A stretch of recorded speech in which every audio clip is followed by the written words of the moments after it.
இதெல்லாம் பார்த்து சொல்ல முடியாத வேதனைக்கு ஆளாகிற நான் உங்க கூட அண்ணனாகவும் அரணாகவும் எப்போதும் இருப்பேன், நீங்க கவலைப்படாதீங்க அப்படின்னு விஜயே கைப்பட எழுதிய உணர்ச்சி மிகு கடிதம். கரெக்ட். நம்ம நடக்கிற பிரச்சனைகள் நடக்கிற கொடுமைகளுக்கெல்லாம் நம்ம குரல் கொடுக்கணும். ஆனா நடக்கிற பிரச்சனைகள் ஒன்னா ரெண்டா பெண் குழந்தைகளுக்கு எதிரா பெண்களுக்கு எதிரா சமூக நீதி பேசுற இங்க இருக்கிற அரசு அதுக்கு எந்த விதமான ஒரு நடவடிக்கை எடுத்த மாதிரியே எனக்கு தெரியலையே. சமீபத்துல அண்ணா பல்கலைக்கழக மாணவி ஒருத்தவங்க வளாகத்துக்குள்ளேயே பாலியல் வன்கொடுமைக்குள்ளாக்கப்பட்ட சம்பவம் தமிழகம் முழுக்கவே பெரும் அதிர்வலைகளை ஏற்படுத்துச்சு.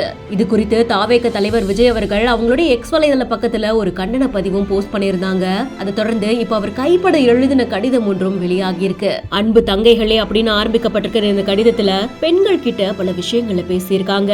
கல்வி வளாகத்துல தொடங்கி ஒவ்வொரு நாளுமே தமிழகத்துல தாய்மார்கள், என்னுடைய தங்கைகள், பெண் குழந்தைகள்னு எல்லா தரப்பு பெண்களுக்கு எதிராகவும் சமூக அவலங்களும் சட்ட ஒழுங்கு சீர்கேடு அவலங்களும் பாலியல் குற்றங்களும் நடந்துகிட்டு இருக்கு. இந்த வன்கொடுமைகளை பார்த்து உங்களுடைய அண்ணனா மன அழுத்தத்துக்கும் வேதனைக்கும் ஆளாகிற யார்கிட்ட உங்களுடைய பாதுகாப்பை கேட்கறது? நம்மள ஆளக்கூடிய ஆட்சியாளர்கள் கிட்ட எத்தனை வாட்டி கேட்டாலும் எந்த பயனும் இல்ல அப்படின்றது தெரிஞ்ச விஷயம்தான். எல்லா சூழ்நிலைகள்லயும் நிச்சயமா உங்களோட நான் உறுதியா நிற்பேன், அண்ணனாகவும் அரணாகவும். அதனால எதை பத்தியும் கவலைப்படாம கல்வியில கவனம் செலுத்துங்க.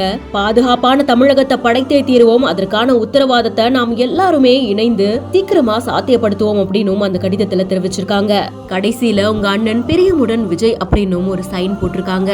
இந்த கடிதம் இப்போ இணையத்துல பலராலும் பகிரப்பட்டு இருக்கு. இதை பத்தின உங்களுடைய கருத்துக்களை கமெண்ட்ல சொல்லுங்க. மேலும் செய்திகளுக்கு பிஹைண்ட் நோட்ஸை ஃபாலோ பண்ணிக்கோங்க.